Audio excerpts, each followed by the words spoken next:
Hi everybody, it's Miss Stacy and I'm bringing you story time. I'm recording this today because I'm not working at the library today at all on Wednesday, the 14th. So that's what day this will air. I will publish it that day, but I'm recording it in advance since I'm off that day. I wanted to remind you that Friday the 16th I am putting up the next story hike at Solid Nature Park. It will be Creepy Carrots by Aaron Reynolds, and I'm asking that you email me when you attend. Send me a picture of you at the story hike. I will have a craft for you like I've had all summer long and into the fall, and also get a chance to win a copy of Creepy Carrots of your very own to have at home. It's a great book, and there's a companion book too called Creepy Pair of Underwear, which I really want to read to you guys, but I'm not sure that I might do that in November. It's really funny. I love these books. Anyway, so there's those announcements, and don't forget on the 21st, next Wednesday, that the Beast will be at Solid Nature Park at our story hike to take pictures with you in your Halloween costume. Please call the library to register, and I will have Storytime videotaped for that day as well, so you can watch it either before you go over to the story hike or after in the afternoon, just like you can do it with any of our story times that we post on Facebook. I hope you can hear me. That's the other thing. So those are the announcements. Again, call the library to register for the Beast, and definitely go to the story hike, whether you go on that day to see the Beast or not. All right, and I will be wearing a Halloween costume that day at the park. Not a big fancy one, but I will be dressed up. All right, let's get started with some rhymes. It's very windy today. It hasn't let up, probably bringing in the fall weather. So let's do this. This is our nest for the robin, and you'll notice that the video is backwards today because I can't switch it to make a mirror, not make a mirror image. That's okay, we'll get by. So here's the nest for the robin, so let's see that. All right, there's your nest. And how do we do the beehive? The beehive looks like this, and who lives here? The bunny, and this is where we live. Ready? Here is the nest for the robin. Here is the hive for the bee. Here is the hole for the bunny. And here is the house for me. Good. Now I'm going to do another one. Last week I didn't have my card. I don't have it again today. Let's do way up high in the apple tree. 2 little apples. Ready? So be a tree. Get your arms up. Hold them strong. You ready? Way up high in the apple tree, 2 little apples smiled at me. Are you smiling? I shook that tree as hard as I could. Down came 2 apples. Were they good? All right. And if you're in Miss Susan's class too at the Methodist Church, she does that song or that rhyme. That's where I learned it with my kids, not when I was little. All right. Let's see. Who do we have? We have 2 little blackbirds. Let's see your blackbirds, please. There they are. And these are your thumbs, aren't they? You need thumbs to write. So we're going to wiggle our thumbs a little bit. Look at those. Those are pointer fingers. Can you point those? Twiggle them around. There's your center finger, and then your ring finger, and then your pinky. Ooh, all right, ready. Here we go. 2 little blackbirds sitting on a hill. One named Jack, the other named Jill. Fly away, Jack. Fly away, Jill. Come back, Jack. Come back, Jill. Good job.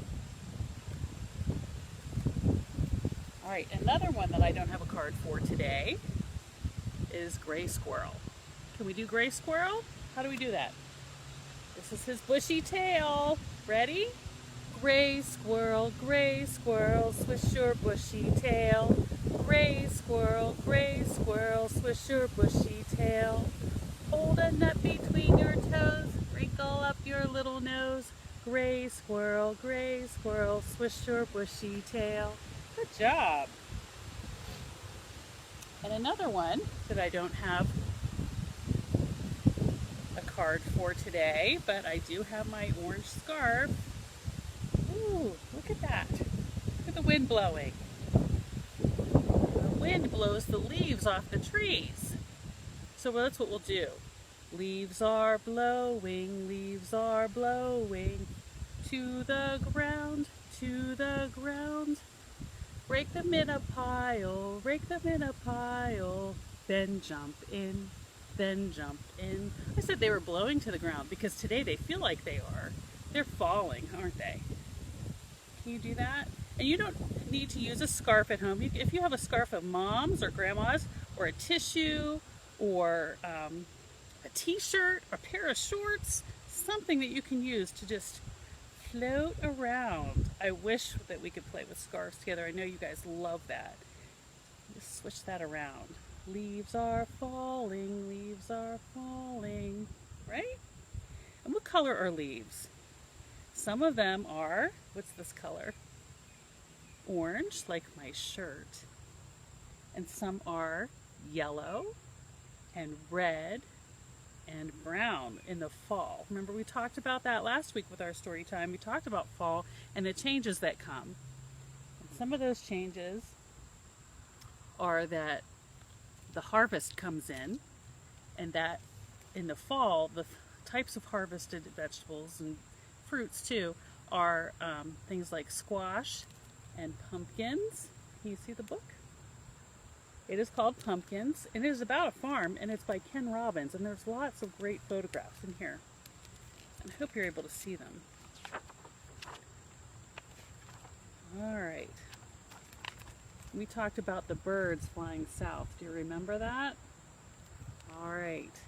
At that time of year, when the air has turned cool, the corn stalks have turned brown, and the leaves are falling, splashing their color on the ground.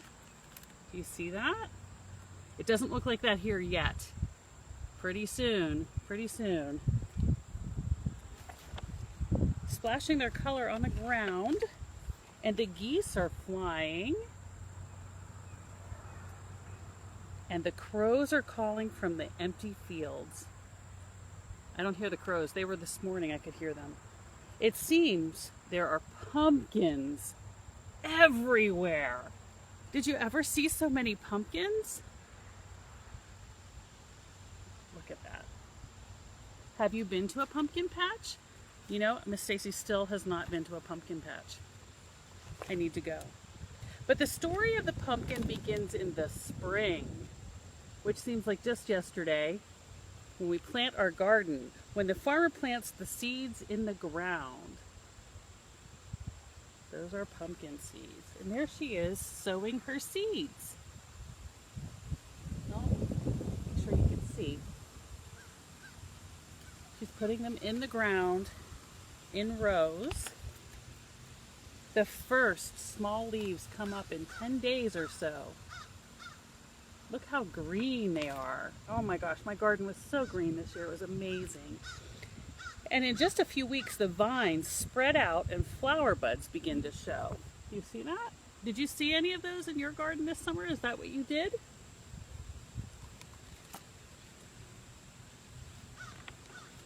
Oh, look at the flowers. They get big and yellow, and they're really beautiful. Did you know you could eat them? I wouldn't pick one to eat it, but you can eat them. Look at that.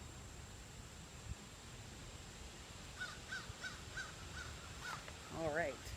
I have flowers now on my zucchini plants. Zucchini are a type of squash, just like the pumpkins are.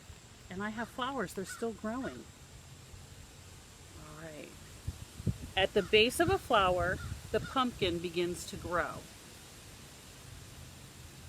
Look at that. It's tiny and green. It's green at first, but soon changes color. Can you see it changing color in this picture? It starts to turn a little yellow, and then it turns orange most of the time. Sometimes there are white pumpkins. I saw those at Walmart today. At the height of summer, full-sized pumpkins are hidden among the vines. As the summer passes, the vines are cleared away and a patchwork of pumpkins can be seen on the ground.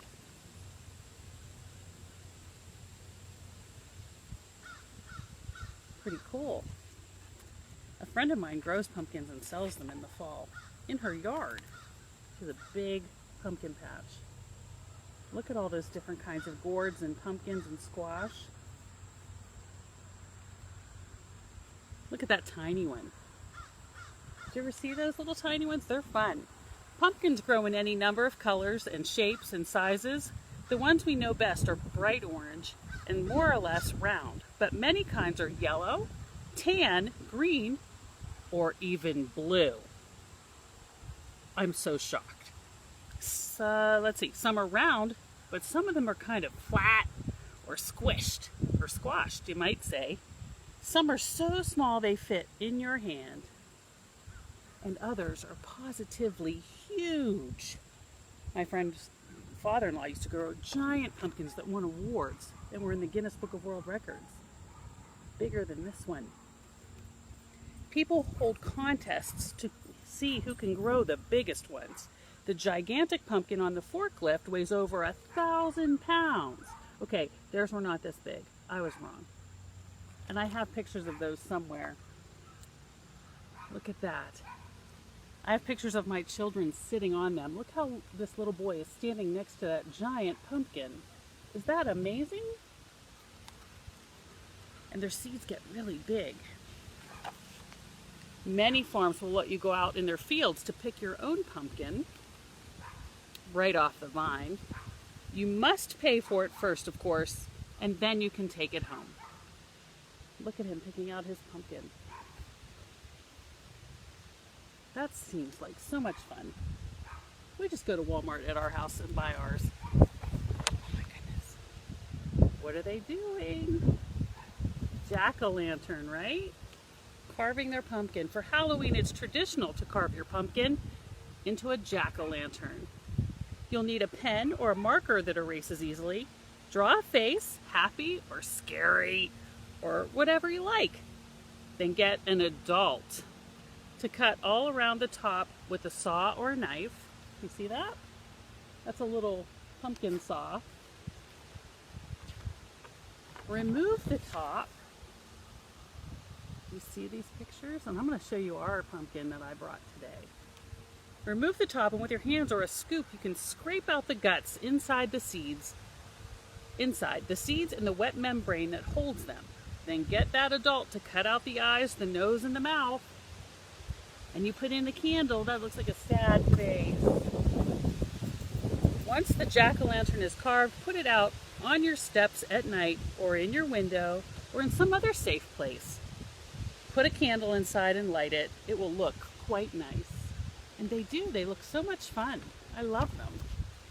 Oh, here's one. It's trick or treat. You see? Trick or treat can be spooky. On Halloween, everyone dresses up for trick or treat. Ghosts and goblins walk the streets, and pumpkins are part of the scene. That looks like it was a scary picture and they made it blurry. Oh no, by November, that's just next month, the pumpkins are mostly gone. Picked for jack-o'-lanterns or pumpkin pie. Yum! The few that are left will die on the vine, eaten by animals or left to rot. Their seeds will survive, at least some of them will, to make more pumpkins the following year. Let's take a look at this last bit. Look at those jack-o'-lanterns. They look wonderful. All right, and there's Miss Stacy's jack-o'-lantern shirt that I bought today. And I'm going to show you our pumpkin. Actually, I'm going to show you our craft first because my hands are going to get messy. Our craft, if you got the craft packet, is beads and chenille stems or pipe cleaners. I'm going to put a few more beads on the pipe cleaner because it's not quite full, and it doesn't need to be perfectly full. I think I gave you 40 beads. And that gives you enough space to wrap it around.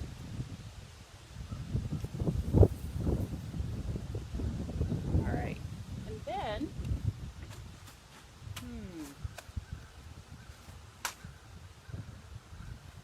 Oh, my stuff got blown around. It'll end up looking like this because I gave you a green chenille stem too that's small, and you wrap it around here so it sticks up. We put it in half and you twist it and you put the beads on it and make a stem like that. I'm always losing my stuff when I'm out here. See if I can find it real fast. No, I don't see it. I'll find it when we're done. Again, call the library and ask Miss Stacy to get you a craft packet together. I have the stuff to make more. I gave out 20 so far. 20. That's a lot. All right, so I'm going to move my camera a little bit closer. Maybe too close. All right. So it said to cut the top around the stem, and I've already done that a little bit ago. So I'm going to pull that out. Do you see? There's the seeds. There are the seeds. And this is the membrane that holds them in. Pretty grody, huh? Is that gross?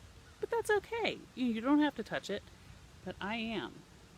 It's a little slimy and a little cold, but I bought this inside at Walmart, not outside, so it's not really cold. Just a little. So we'll put that aside. And I didn't bring a spoon, but that's okay. Look in there. What do you see? Lots of seeds and membrane. I'm going to reach in with my hand.